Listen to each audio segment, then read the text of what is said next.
direction too. Yeah, and honestly, if you really, really look at the league, and the league the past few years has really been guard driven, but a lot of the good young players right now are all big men.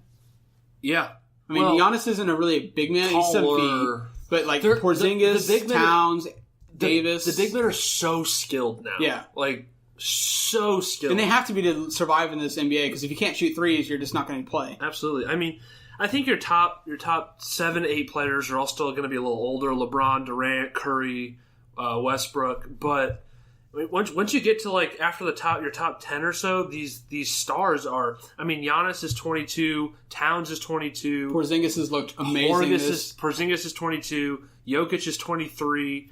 See what I say about Bears 22, all those young big guys. Yeah, and it's kind of like a resurgence. Different than what it used to be for a big guy, but kind of a resurgence of the big man coming back and 7-footer kind of dominating the game. Because what we've seen from Giannis, he's a 7-footer, not in traditional respects, and dominating, scoring tons of points, rebounding, passing. Porzingis in a completely different way, scoring tons of points, shooting threes, rebounding, blocking shots. I mean, Carl-Anthony Towns, post technician. As much as we should give these guys crap, Joel Embiid, Ben Simmons. We didn't talk about them. Lonzo Ball, Brandon Ingram is. Dude, I think Brandon Ingram can be like Kevin Durant. I don't see. That's the one thing I gotta hold you. I think he can be good, dude. No, I don't. I don't think he's gonna be that good. He looks the part. Yeah, he looks the part. He's 6'7". That's about as far as the looking goes. Dude, I'm all aboard the Brandon Ingram train. Brandon Ingram is going to be Trevor Ariza in 4 years. No, he's not. Yes, he is. He's better than Trevor Ariza. Trevor Ariza was good when he was younger. He was fine. He wasn't good. He was overhyped because he played next to Kobe. I know, but he also averaged 16 points per game, which is what Brandon Ingram's career is going to be. No, he's going to average 25 points per game. When? He will. When? In a couple of years. Just give it time. It is the second year, so he didn't even start most of last season. You suck, man. Your second year, you're not even playing. You're not even averaging 20 points per game. Oh man, dude, he's gonna Booker. Be really... We forgot about Booker.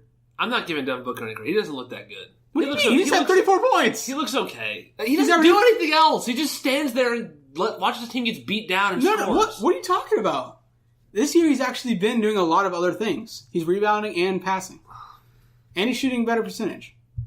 Devin Booker's good. He's going to be he's a great scorer. I'm not denying his scoring ability. He's their best pick and roll player. Passing. He's your best player at everything. I know. You're the Phoenix Suns. Lauri Markkanen, another big guy. There we go. Let's get some love out there. Lauri Markkanen. Let's not get crazy though. Dude, he is so good. He's Kevin Love. He's not Kevin Love. He's Kevin Love, but smaller. Dude, Devin Booker has 6 rebounds a game. I apologize. All right, I apologize. Thank you, and 5 assists a game. 4. Thank you. Oh, well. That's not that impressive. It's okay. 4 is fine for a 2-guard. Anyway, let's talk more about Lauri Markkanen and how great he is. I don't know. Let's just move on. But yeah, like I said, these reinventing the big man spot, and I think it's kind of been coming for the last few years. Absolutely. You saw the evolution of, and this is what's cool about the NBA. It's evolving all the time. We had this giant influx of and we're still seeing it now. You can't deny that teams want to do that small ball stuff, but now you see people struggling guarding Giannis and Towns and Porzingis because they're doing this small ball, and Porzingis is 7'3". Yeah. So Porzingis, it doesn't matter if you're doing small ball and you have a 6'10" guy on him. He's just going to sit in the mid post and turn around face up and shoot over you. Yeah, I think. I mean, I wonder if we're seeing the change of the era again. Yeah, that's what I'm saying. So it was the guard era, and now we're moving back into the unicorn era. The unicorn of these freaks. Dude, that yeah, that's what we should call it. Just I like that because even Lonzo Ball, if you think about it, he's a point guard, but he's 6'6". Yeah. I mean, I wouldn't call that we've seen that a lot. Magic, no, I know, but Jason Kidd. All these teams are getting a lot longer, and we have the Bucks, who aren't even the longest team in the NBA. It's the Lakers, the longest team in the NBA. Think of all their skill. I think Brandon Ingram kind of skews that a little bit. No, because they have Kuzma, Larry Nance Jr., Julius Randle. They all play small forward, power forward, center. Yeah. And it's like this weird kind of mishmash of small ball and also still being long. It's weird. It's a weird time in the NBA. Very weird. But it's fun. I like it. I've liked this season so far. It is. It's a lot of exciting. fun. It's exciting. As much as I like seeing threes, there's something more than just watching a bunch of people jack up threes all day long. I mean, I like it, but it can get old fast. So, 2 weeks in the season, I think we both have the same answer for this. But who'd be your MVP, front runner? It's Giannis. Yeah, Giannis. I mean, no Porzingis. Even No, though they'll lose I the team. mean, All right, so let me rephrase that. Who's been the most impressive to you? player. Player. General. Yeah. Oh, I have to think about that one. Because Giannis is on a winning team, and he's been playing out of his mind. Porzingis is not really on a winning team, and neither is DeMarcus, who's also been playing out of his mind. If you look at his stuff, DeMarcus is again another younger player. He's been in the league for a while now, but he's still 26, right? Yeah, 26, 27. And he's averaging almost 30 points per game, 12 rebounds, and 6 assists. Yeah. So yep. Yeah, that's Dude, crazy. What about Jerry and Grant? 6.6 assists per game. That's impressive. No. That's really impressive. Actually, yeah, it actually is pretty impressive. I just want to say something real quick, and I'll ask you a question after this. Can we give Stephen Curry some love? He's still averaging 30 points. I know, that's what I'm saying. We have so many good young players, and Stephen Curry's not young anymore. I guess he's 29. Yeah, 29. I look at that and you're just like, oh yeah, Stephen Curry's averaging 30 points again. Yeah. So unimpressive. But look at Porzingis. Can you do more? Porzingis is 7'3" and averages 30 points per game. I know. DeMarcus Cousins averaging 5 turnovers a game. I know. And Russell Westbrook averaging 6. So yeah. He still needs to get those ones down a little bit. Yeah. I'm still gonna go with Giannis. I think Giannis too. I mean, Giannis has just been he's averaging 35, 12, and 5. What do you do about that? Yeah, him and DeMarcus have been the most impressive to me, with a close third being Porzingis. And I'm shocked at how good Porzingis has been through the first 7 games. Yeah, and he just looks like he's all of those questions of is he really a number 1 option on a team? Yes, he is. Yes, he can be totally a number 1 option on a good team. And they're not good right now because his supporting cast is really bad. But yeah, there's a couple other honorable mentions, and they haven't they just deserve some shout outs because nobody hears their name very much. But I think Evan Fournier, I know we mentioned him for a second, but he deserves some credit. Miles Turner looks really good. Victor Oladipo looks really good. I mean, so does Sabonis. Yeah. That whole Pacers team looks... Again, another team that's probably going to be in the playoff. In the East, if the East pans out how we thought it was going to pan out, I would not be surprised if the Pacers were in the playoffs next year. Or this year. Yeah, I wouldn't be surprised either. They look really good. Goran Dragic looks great. D'Angelo Russell looks great. Ben Simmons has been phenomenal. So if you're the Lakers, do you regret the Russell trade at all? No. You don't think he could play shooting guard next to Lonzo? No, I don't. I would not. I don't regret that one bit, honestly. I would not have.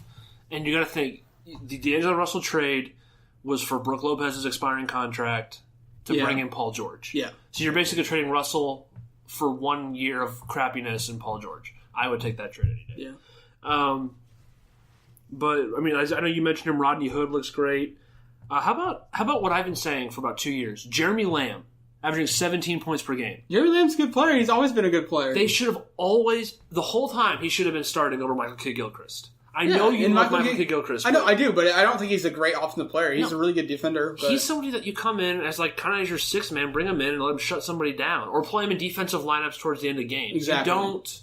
We can play them both together. Yeah, you can. I'm just saying, with in their case, when Batum is healthy, I'd rather see Lamb out there because Lamb's a solid defender too. He's not great, but he's long and he can move. So Jeremy Lamb, I'm going to give him a shout out.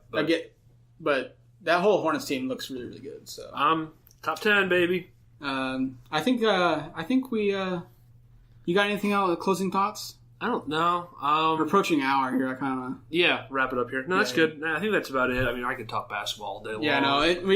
We started off with the top 10, our top 10 list, and we kind of talked about our thoughts about the first 2 weeks of the NBA and how excited we are because this season's been really, really exciting so far.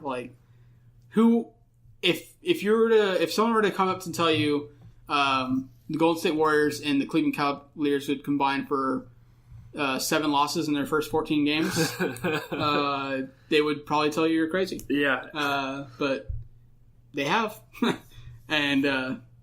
But yeah, this year is going to be a lot more exciting than probably a lot of people thought. Like, oh, the Warriors, the Cavaliers. I still think we're going to end up there, but the regular season, let's just enjoy the regular season while it's happening, because a lot of teams are going to surprise you. Yeah, I mean, we're gonna just enjoy it while you can. Enjoy it while these not so big stars are enjoy it while they're coasting. Yeah, right.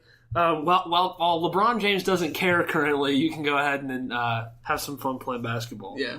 Anyways, okay. Where can they find you, Trevor? At the T-Barbs. It'll be under our completely biased Twitter name, so you guys can find me under there. And you follow the show at Completely Biased on Twitter, and let us know if you have any requests for what we should talk about: teams, players, other sports. Baseball World Series is going on right now. It's been a great series so far. A lot of back and forth. Game 5, I was up till 2 a.m. Yeah, it was. We're definitely gonna talk about the World Series either probably when it's done, just to kind of wrap it all up. Because I would like the Astros to wrap it up, but the way it's going, I kind of want to see it go with 7 games. It's always good to root. I mean, how can you not root for a Game 7? A Game 7 in like these kind of games where it's like going in the 11th inning or 10th inning with like 17 runs. The crazy thing is, he goes to Game 7, all the aces have been used up, and he's going to have to go to some worse pitching options. Yeah. we're going into the tank. It's going to be 25-25 Game 7. Dude, Corey Seager's going to be throwing the pitches once we get into the 15th inning of Game 7. Man, wouldn't that be great? It'd be amazing. But anyways, let us know what you want us to hear, or what you want to hear about. Do you like these hour-long shows where we're kind of rambling? Do you want us to have more structure, make it shorter? Let us know. All right. I think that's it. See you guys. See ya.